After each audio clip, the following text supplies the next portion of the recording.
안녕하십니까. 더비용 회원 여러분, 청소년 상담사 2급 필기시험 대비를 위한 학습 시간입니다. 오늘은 5번째 과목인 진로 상담의 4번째 시간이고요. 교재 위치는 478페이지입니다. 자, 오늘 우리가 공부할 내용은 챕터 3에서 진로 발달적 이론입니다. 그러니까 우리가 진로 상담에 있어서 특히 이제 진로와 관련된 여러 가지 이론들이 있는데요. 진로 선택에 관련된 이론들이 있습니다. 우리 일반적으로 뭐 특질 이론이라 그래서 파슨스의 삼소 이론이라든가 또는 윌리엄슨의 특성 요인 이론, 그 외에 뭐 직업 적응 이론이라든가 홀랜드 이론이라든가, 일반적으로 우리가 특질이라 그래서 그 내담자의 특질과 또 직업적인 어떤 요인과의 연결, 특성 또는 요인과 연결하는, 그래서 그 관계에서 진로 선택의 원인들을 설명하는 그런 이론이 있고요. 또 가장 대표적인 것이 바로 발달적 측면입니다. 그러니까 진로 선택에 있어서 발달적 측면에서 어떻게 진로 선택이 이루어지는가 하는 것들을 살펴보는 이론들이 있는데, 지금 우리가 오늘 배우려고 하는 내용은 지금 이 발달적 측면에서의 다루는 여러 가지 학설들입니다. 굉장히 내용이 많고 등장하는 학설들도 많으니까 차근차근 학습을 따라와 주시기 바랍니다. 먼저 478페이지는 제가 그 박스 안에 발달이라고 하는 것에 대한 내용과 그 다음에 인간의 발달 또는 진로 발달의 원리에 대해서 제가 설명을 좀 해드렸는데요. 몇 가지 중요한 포인트만 제가 찍어드리고 나머지는 여러분들이 읽으시면서 이해하시면 될 것 같아요.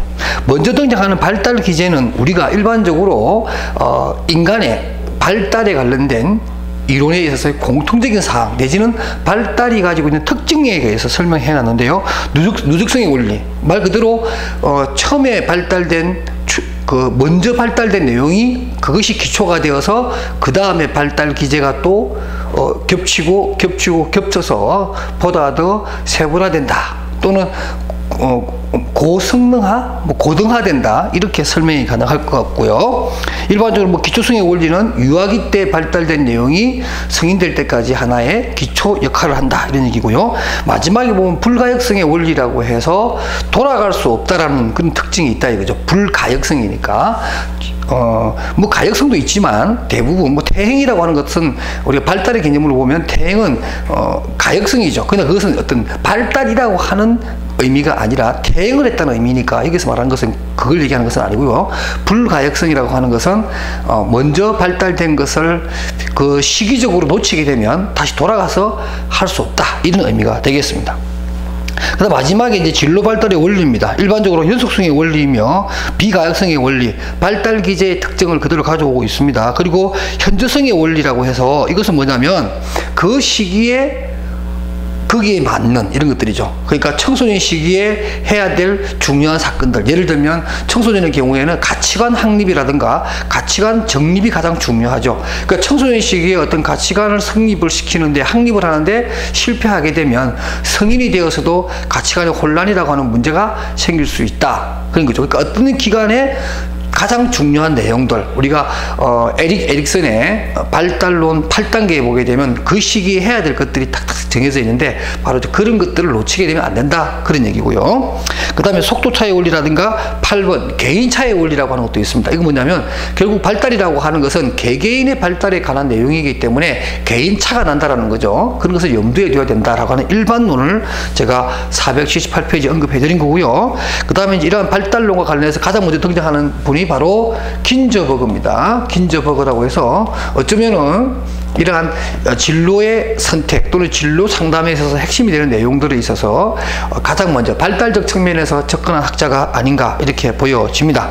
그래서 일단 긴저버그의 이론은 보통 어떤 본인이 원하는 바람과 또는 가능성에 대해서 타협이라는 말을 씁니다. 컴프로미스, 타협이죠. 그러니까 어떤 청소년이 진로를 선택하거나 진학을 하거나 어떤 뭔가 결정을 해야 될 그 시기에 타협이라고 하는 과정을 거치게 된다는 거죠.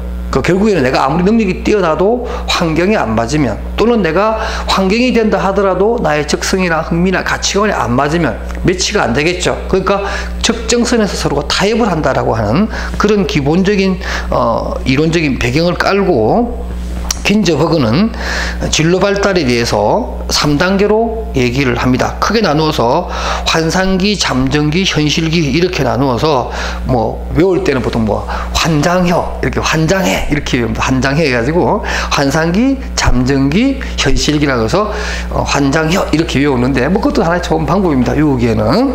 그래서 환상기라고 하는 것과 잠정기가 있고요. 그 다음에 또 잠정기 밑에는 소 단위로서 흥능가전 이렇게 해서 흥미, 능력, 가치, 전환 이렇게 또 4단계로 세분화되고요. 시험은 세분화된 단계까지도 나오니까 여러분 봐주시기 바라고요. 그 다음에 탐구특이라고 해서 이것이 이제 17세에서 청장년기에 해당되는 현실기에 있어서 탐색, 구체화, 특수화 단계까지 여러분들이 꼭 알아두시기 바랍니다. 이 시험이 참 잘 나오는 것 중에 하나예요. 이 긴저버그의 3단계로는 아까 환장해라고 했죠, 그죠? 그래서 환상기, 그 다음에 잠정기, 그 다음에 현실기라고 하는 이 4가지가 있고, 그 다음에 잠정기 밑에 있는 또 4가지의 흥능가전, 그 다음에 탐구특으로서의 현실기 밑에 3단계 이렇게 여러분들이 한 번 더 보시고 좀 암기를 해 주셔야 될 것 같습니다. 그 다음 넘기겠습니다. 480페이지입니다. 발달 이론적 측면에서 보는데 가장 중요한 사람은 역시 이 슈퍼라고 하는 사람입니다. 도널드 슈퍼라고 하는 사람인데 이거 제가 위로 올릴게요. 자, 슈퍼의 이론이 굉장히 중요하고 양도 많고 시험도 굉장히 잘 나오는 그런 내용인데요. 한번 살펴보도록 하겠습니다. 먼저 도널드 슈퍼는 가장 중요한 게 슈퍼 이론 중에서 가장 중요한 게 바로 셀프라고 하는 개념입니다. 셀프, 자기라고 하는 개념, 자기. 에고라는 말을 별로 좋아하지 않을까. 슈퍼는 정신역동적 상담 쪽에서 이야기하는 에고라고 하는 단어를 별로 그렇게 좋아하지 않고, 우리가 보통 뭐 자아 또는 자기라고 했을 때 영어로 셀프라고 하는 단어를 좋아합니다. 그래서 셀프 개념을 가지고 인간의 발달은 진로 발달은 적어도 5단계로 이루어진다 이렇게 설명을 합니다. 먼저 도널드 슈퍼가 이렇게 좀 새로운 차원에서의 발달 이론을 가져오게 된 이유는 앞서서 발표했던 긴저버그의 3단계론에서 보여줬던 내용에 대해서 조금은 불만이 있었던 거죠. 그래서 좀 개선하기 위해서 이론을 전개한 겁니다. 그래서 항상화서에 보면 긴저버그와 슈퍼의 이론적 차이점은, 긴저버그, 여기서 G와 S는 긴저버그, S는 슈퍼를 얘기합니다. 긴저버그는 진로 발달이 아동 초기부터 성인 초기까지, 그러니까 청소년이 끝날 때까지 아주 급속하게 발달이 이루어지고 그 뒤로부터는 그렇게 발달이라고 하는 측면이 많이 나타나지 않는다 이렇게 얘기한 반면에 슈퍼는 아니다. 사람은 태어나서 죽을 때까지 전 생애를 걸쳐서 발달이 일어난다 이런 입장을 취했고요. 그 다음에 직업 선택에 있어서 조금 전에 긴저버그라고 우리가 말한 것은 타협, 컴프로미스에 해당되는 것이 직업 선택이나 진로 선택의 가장 중요한 내용이다 이렇게 생각했는데, 슈퍼는 물론 타협도 있다. 타협이라고 하는 것도 진로 선택에서는 반드시 있는 요소이긴 하다. 그러나 말 그대로 선택, 초이스라고 하는 것도 있다라는 거죠. 그게 뭐냐면, 타협이라고 하는 것은 일반적으로 어떤 극복할 수 없는 어떤 상황을 내가 극복할 수 없기 때문에 그 선에서 끝나는 거잖아요. 그런데 슈퍼는 어떤 사람의 경우에는 정말로 직업이라고 하는 것, 진로라고 하는 것에 대해서 자기 주관성과 자기의 가치관이 100% 투영이 되어서 선택하는 거죠. 예를 들면 우리가 슈바이처 박사 같은, 슈바이처 같은 분이 원래 유명한 유럽에서 아주 유명망 있는 법률가 집안이고 원래 변호사 출신이죠. 그리고 장래가 촉망되는 그런 변호사이신데도 불구하고 이분이 아프리카의 그 토속민들의 어떤 그 질병에 힘들어하는 모습을 보고서 다시 의대를 가서 의사가 되어서 그야말로 성인과 같은 그러한 살신성인의 어떤 그런 의료 활동을 하게 됩니다. 그런 분에게 우리가 당신이 의사가 된 것은 타협을 했군요 이렇게 얘기할 수는 없죠. 그분은 정말로 의사라고 하는 직업을 천직으로 알고 선택을 한 사람이란 얘기죠. 그러니까 슈퍼는 진로 결정에 있어서 긴저버그처럼 타협도 있지만 선택이라고 하는 고귀한 어떤 정신작용도 포함된다 이렇게 입장을 다르게 설명합니다. 그 다음에 가역성입니다. 긴저버그는 전통적인 발달 기제와 마찬가지로 불가역성을 주장하지만 또 슈퍼는 아니다, 얼마든지 가역성도 있을 수 있다 이렇게 얘기함으로 해서 늦었지만 다시 어떤 그 시기에 해야 될 일들 놓쳤을 때는 앞단계 가서 할 수도 있다. 그러니까 후 단계에서 앞 단계에 못한 것을 할 수 있다, 이렇게 설명을 합니다. 이번에 나오죠. 셀프, 자기 개념을 강조하고요. 이러한 자기 개념을 점점점 발달시키면서 자기 이미지와 자기의 가치관에 부합되는 자기를 만들어가는 과정이 진로 발달이다, 이렇게 설명하고, 481페이지 보게 되면 진로 발달 요인과 주요 명제에서 진로 발달의 요인 1분에서 10분까지가 있습니다. 이거 뭐 다 위올 풀어는 없고요. 이런 것들이 개개인의 발달에 중요한 기제가 되며 또 이러한 차이점으로 인해서 개인차가 생긴다, 이렇게 얘기를 하는 거예요. 그 다음 진로 발달 명제 14가지가 있습니다. 역시 뭐 다 볼 필요는 없고요. 가장 중요한 것, 예를 들면 5번 같은 경우보다 자기 개념을 기초로 해서 5단계로 변화시켰다라고 해서 성탐 학류세라고 해서 성장기, 탐색기, 학기, 유지기, 쇠퇴기라고 하는 그 유명한 발달 5단계라고 하는 내용을 설명을 합니다. 이것이 가장 중요하다, 이렇게 보여지고요. 그 외에 나머지는 여러분 읽어보시는 게 좋을 것 같습니다. 특별한 건 없어요. 넘기겠습니다. 그래서 제가 조금 전에 말씀드렸던 이 발달 5단계를 어떻게 슈퍼는 또 설명하느냐 하면은, 슈퍼는 여러 가지 단계가 있는데요. 먼저 얘기한 것 중에 하나가 진로 발달 5단계입니다. 그래서 성장기라고 하는 것은 0세에서 14세 사이에 주요 인물과 동의를 시함으로써 자아 개념이 발달되고요. 자기에 대한 지각이 생겨나고 직업 세계에 대한 기본적인 이해가 이루어지는 시기를 성장기라고 합니다.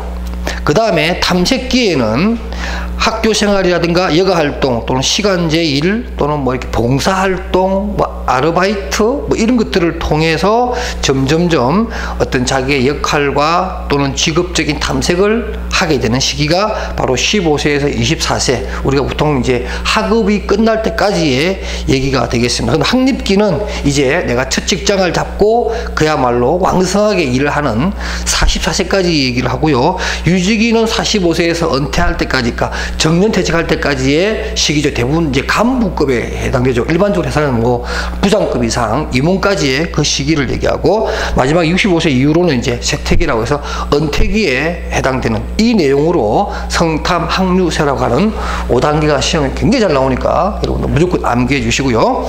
그 다음에 또 슈퍼는 또 5개의 단계론을 설명을 했는데요. 그게 바로 직업 발달 태스크 스테이지입니다. 그러니까 과업 발달이요. 그 시기에 해야 될 중요한 일의 내용으로 5단계를 설명을 했는데, 14세에서 17세까지는 구체화기라고 그러고요. 그 다음에 18세에서 21세 정도는 특수화기, 그 다음에 22세에서 24세까지는 실행하기, 안정화, 35세부터는 공고화라고 해서 보통 35세부터는 그야말로 뭐 우리 회사 정도 되면 보통 과장급 정도 되겠죠, 그죠? 이 정도 됐을 때 이제 그야말로 자기만의 어떤 직업 세계를 확실하게 잡아 나가는, 공고히 해 나가는 이러한 시기를 공고화 시기라고 합니다. 그래서 구특실한 공제는 그렇게 외우고 있는데 여러분들 그거 꼭 기억해 주시기 바랍니다. 그 다음에 슈퍼 이론에 또 빠질 수 없는 것 중에 하나가 바로 484페이지에 나오는 진로 아치 모형과 다음 페이지에 나오는 생애 무지개라고 하는 모델입니다. 첫 번째로 등장하는 484페이지에 진로 아치 모형은 기둥을 보면 여러분 뭐 로마나 이런 그 뭐 개선문에 있는, 그러니까 대리석으로 만든 석조 대문 같은 그런 모양이죠. 아치문인데, 이 그림을 잘 보게 되면 좌측과 우측이 있는데요. 좌측 기둥은 일반적으로 개인적인 특성입니다. 개인적인 특성이고, 우측에는 사회적인 환경이나 조건, 여건 이런 것들이죠. 그러니까 좌측에는 보면 개인적이니까 개인의 욕구, 진영, 적성, 가치, 흥미, 그 사람만이 가지고 특별한 어떤 적성 이런 것들을 얘기하고요. 우측에는 그 나라의 어떤 노동시장, 고용환경, 법률 또는 뭐 가족, 학교, 어떤 직업훈련에 대한 어떤 그런 여러 가지 사회적인 장치, 또 경제제도 이런 것들이 됩니다. 이 두 가지가 각각 성탐 학류세라고 하는 그러한 과정을 거치면서 발달하게 되면서 나중에 제상단 자라고 하는 마지막 자아 실현이라고 하는 것까지 도달하게 된다. 이렇게 설명하는 것이 바로 진로 아치 모형입니다. 좌측과 우측의 구성 요소들에 대해서 여러분들 잘 이해해 주시고요. 그 다음에 485페이지 보게 되면 슈퍼의 생애 무지개라고 하는 것이 있습니다. 이것 또한 뭐냐면 그 슈퍼는 사람은 일생 동안에 그 삶 속에 9가지의 생애 역할을 하게 되는데 대표적인 것이 자녀로서, 아동으로서, 학생 역할, 뭐 여가로서, 여가를 즐기는 사람으로서, 시민으로서, 또는 근로자, 일하는 사람으로서, 또는 부모로서, 가장으로서 다양한 어떤 역할을 하게 되는데 그 대표적인 것이 9가지가 있다는 거죠. 그 9가지를 9가지 색으로 일어나는 무지개를 그리게 됩니다. 그래서 그 무지개를 그리고 각각의 나이대마다 그죠? 그 역할이라고 하는 것이 있다는 거죠. 간단하게 그림을 한번 그리면 이런 거죠. 교재에 있는 그림을 봐도 여러분 이해하실 거예요. 자, 무지개가 있는데 나이가 10세, 20세에서 30세, 40세 이렇게 나이가 해서 쭉 진행이 됩니다. 그런데 이게 이제 트랙이 있어요. 트랙이. 이렇게 트랙이 있는데 이 트랙이 9개예요. 9개고 이 9개는 아까 얘기처럼 생애의 중요한 역할이 하나씩 이 트랙 안에 있는 거죠. 그 예를 들면 내가 자녀로서의 역할은 내가 태어나서 언제까지 할 것 같아요? 부모님 살아계실 때까지 나는 자녀 역할이 이만큼 하겠죠. 그 다음 학생 역할은 뭐 예를 들어 시작해서 내가 뭐 한 30세까지 내가 학생으로서의 신분을 요만큼 가지게 될 거고, 그 다음에 또 내가 배우자로서는 결혼해가지고 사망할 때까지 내가 배우자로서의 역할이 이만큼 하게 될 거고, 부모 역할은 자녀가 태어났으니까 자녀가 태어날 때부터 내가 죽을 때까지 부모 역할을 할 것이고, 그죠? 이런 식으로 9개 영역에 걸쳐서 나이대별로 해야 될 역할의 현저성, 역할의 강조점을 가지고 그림을 그린 것이 바로 생애 무지개라고 하는 그림입니다. 그래서 여기에 따라서 우리는 이제 진로 상담을 할 때 이 그래프를 그리고, 저도 하거든요. 저도 청소년 상담할 때 이걸 그리게 해서 뭐 집단 상담해도 좋고 개인 상담할 때도 굉장히 유용한 겁니다. 그러니까 좀 이렇게 미래를 생각하게 하는 그런 좋은 하나의 활동지로 쓰이거든요. 그래서 이런 것들이 있다. 486페이지 보시게 되면 생애 무지개의 2가지 개념이라고 해서 진로 성숙 차원과 역할 현재성 차원입니다. 그러니까 이것은 뭐냐면 진로 성숙 차원은 종적이니까 따라가면서 내가 몇 세부터 몇 세까지 뭘 할 것이다. 이것이 단순하게 그림을 그리는 거라면, 역할 현저성이라고 하는 것은 뭐냐면 그럼에도 불구하고 어느 시기에 더 강조가 될 수 있다는 거. 예를 우리가 공부하는 사람의 역할을 봤을 때 우리가 초등학교도 열심히 공부하고 중학교도 공부 열심히 하지만 고등학교 2학년, 3학년 때가 더 열심히 하겠죠. 왜? 대학을 가야 되기 때문에 굉장히 중요하죠. 그러니까 이때는 공부하는 사람으로서 역할이 있긴 하지만 더 현저하다, 더 강렬하게 공부해야 되는 거죠. 그러니까 보통 18세에서 19세 사이가 굉장히 열심히 해야 되는, 그래서 이 무지개의 두께가 좀 두꺼워지는 그러한 그림을 그릴 수 있겠다, 이렇게 설명이 가능하겠죠. 그 다음에 슈퍼의 시닥 모형입니다. 뭐 전체 플레임을 보시게 되면 진로 내지는 경력을 발달시키는 것에 대한 어세스먼트, 사정하는 것과 그 다음에 그에 따른 상담 모델이 있는데, 가장 유명한 것이 슈퍼의 시닥이라고 하는 모형입니다. CDAC라는 모형인데 4단계로 이루어집니다. 1단계는 내담자의 생애 구조와 직업 역할의 중요성을 평가하게 되고요. 2단계는 내담자의 진로 발달 수준과 자원의 평가. 그러니까 2단계에는 내담자의 진로 성숙도 같은 것을 알아보는 그런 단계고요. 그다음 3단계는 직업적 정체성 평가로 흥미라든가 가치, 능력 또는 뭐 적성 이런 것들을 평가하게 되고, 마지막으로 직업적 자아 개념과 생애 주제에 대한 평가를 하게 됩니다. 이걸 통해서 가장 적합한 진로 발달 카운셀링, 진로 발달에 대한 상담을 할 수 있다, 이런 내용입니다. 그래서 이 슈퍼의 이 CDAC 모형은 지금도 미국에서 가장 광범위하게 퍼져 있는 진로 발달 상담 모델이라는 것도 여러분들이 알아두시기 바랍니다. 자, 이렇게 해서 또 4번째 시간을 끝냈고요. 다음 시간에는 이 발달적 측면에서의 여러 가지 또 추가적인 내용들이 있는데요. 몇 가지 또 이론을 살펴보는 그런 시간을 갖도록 하겠습니다. 오늘은 여기까지 하겠습니다. 여러분 수고하셨습니다.